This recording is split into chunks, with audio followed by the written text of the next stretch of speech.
Constitution, संविधान, भाग एक में भी अनुच्छेद हैं, आर्टिकल्स हैं 1 से 4 तक।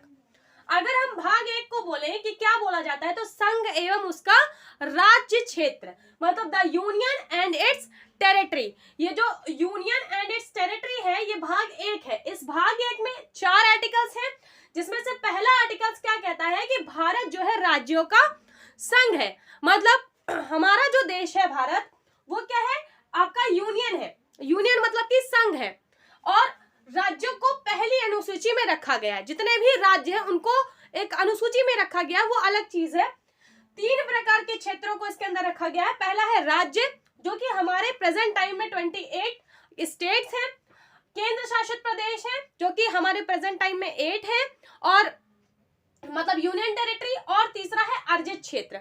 अर्जित क्षेत्र अभी कुछ भी नहीं है। अर्जित क्षेत्र का मतलब होता है कि कोई दूसरा देश, अगर कोई दूसरा देश का कोई राज्य है, मान लीजिए कि अमेरिका का कोई स्टेट है और वो हमारे भारत में जुड़ना चाहता है, मतलब हमारे भारत से मिलना चाहता है, हमारे भारत में ही वो रहना चाहता है, ऐड होना चाहता है, तो उस क्षेत्र को हम कहते हैं अर्जित क्षेत्र। लेकिन अभी तक कोई भी देश का राज्य ऐसा कोई आया नहीं है, इसलिए ये 0 है। हमारा देश कैसा है, यूनियन। देखिए, फेडरल भी होता है और यूनियन भी होता है। अब फेडरल, एक होता है आपका फेडरल, दूसरा होता है कन्फेडरल, और तीसरा होता है यूनियन।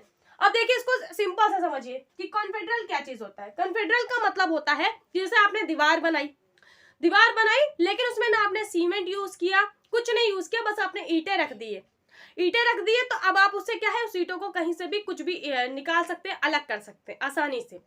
तो वो एक कन्फेडरल है। उसके बाद फेडरल आता है। फेडरल में भी यही चीज है कि बस आपने क्या किया कि दीवार बनाई ईंटों की, लेकिन उसके बीच में सीमेंट यूज कर लिया, सीमेंट लगा लिया, तो अभी थोड़ा सा मजबूती आ गई है, मतलब उसमें से फिर भी निकल सकते हैं।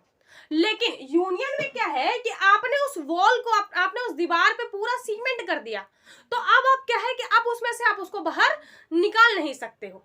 तो यही चीज कहा गया है पहली अनुसूची में, पहले आर्टिकल में, कि भारत राज्यों का संघ है। मतलब कि पूरे राज्य मिल करके भारत को बना रहे हैं, ये एक संघ बन रहा है।